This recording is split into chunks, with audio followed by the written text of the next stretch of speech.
of experiencing, and probably for her as well. So, the reason why I have spent a lot of time thinking about my wife being dead is because I also have spent a lot of time thinking about having sex with women who are not my wife. And so that's a problem, because even in these fantasies, I don't want to cheat on her, I don't want to hurt her, and proof of that is her deaths are always easy and pain-free. So, to be fair, sex and death are not the only things I fantasize about. There's also my 7th grade talent show. I mean, I hear a song and I envision performing it in front of all my classmates. And what is up with that? I mean, the sex fantasies I can sort of fit in somewhere along that broad spectrum we call normal. But trying to win the hearts and minds of 7th graders by rocking out on stage when I have absolutely no musical talent, I don't know. Fortunately, I have been encouraged by my therapist to share this stuff. You may have heard of my therapist, ChatGPT. He says there's no shame and I should share freely, but I didn't want to alienate any of my friends, so I signed up for this gig. And here we are. So, fantasy sex. Really? Oprah, Jacqueline Novak. Oh, you got to check out her special on Netflix. You'll get it. Stephanie from accounting. Emily Dickinson. My 11th grade English teacher who coincidentally introduced me to Emily. You know, these grooves are so deeply rooted that once I'm in one of them, there's no getting out. It's just go along for the ride, you know, la-dee-da. And I know they are just fantasies. I mean, even, you know, maybe 40 years ago when I had the full head of hair and erect posture and an erect, we'll get to that later. There might have been some small connection to reality, but actually even then, the notion of walking up to a woman, and I mean an actual woman, somebody I might meet in real life, not a historical figure or a cartoon character or you know, a celebrity icon, and uttering some line that's just so irresistible that we're going to go off together was pretty ridiculous, you know. If I even think about chatting up a woman, I also think about how much creepy stuff she's had to absorb from guys over the years, or even in the last 20 minutes. Anyway, fortunately, in these fantasies, sometimes the woman comes on to me. And this happens actually more frequently than you might expect. The cashier smiles when giving me the change, or the librarian says, "Have a nice day," or the waitress laughs at my corny joke, you know? Yeah, she's into me. And this actually did happen just recently. Somebody came on to me.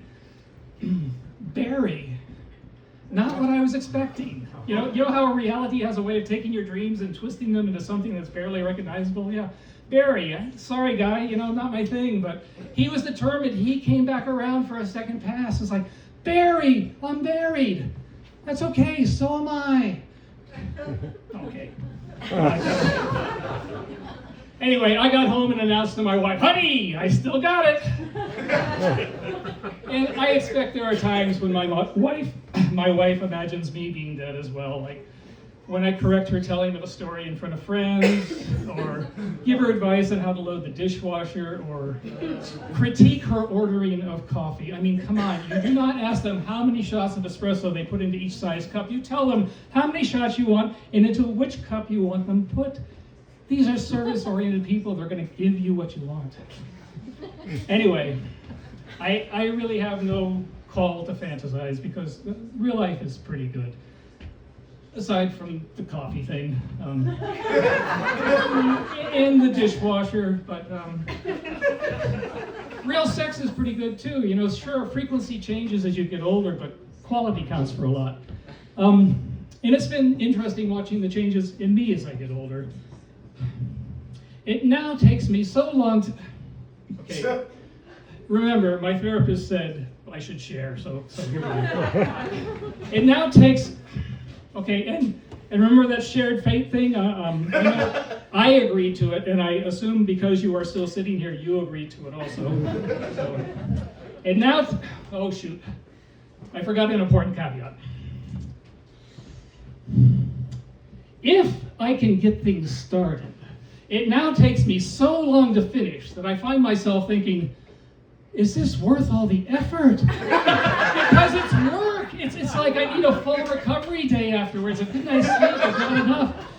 It's like, imagine, you're on a car ride, a really long car ride, and you're cruising along and the miles are rolling by, and it's a pleasant experience and all that, but man, that destination is still a long ways off. And, I know I'm gonna need a pee stop before I get there. And my arms start getting tired, my hammies cramping up, and I'm starting to think, how do I make a graceful exit here? Like a strategic withdrawal. And I look at my wife, and her face is just glowing, and thinking, all right, I'm doing something good here. But then I see the glow is coming from her Kindle, and sometimes on a car ride, a passenger will read a book rather than enjoy the scenery. I get that, but still, kind of rude. And I say, honey, what's going on? And without taking her eyes off the Kindle, she just says, tell me when you're done. And now I'm feeling challenged, and it's okay. Game on, I dig deep. I redouble my efforts. I ignore the hammy. I know I can. I know.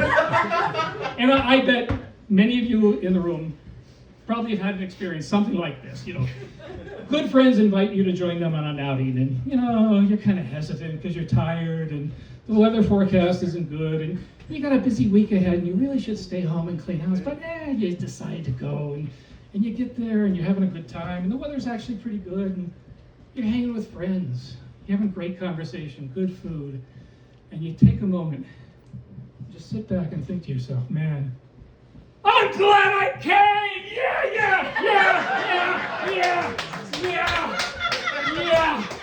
Yeah. Anyway, I say that to my wife, and she closes her Kindle and goes to sleep. So anyway, I hope you all are glad that you came, and thank you.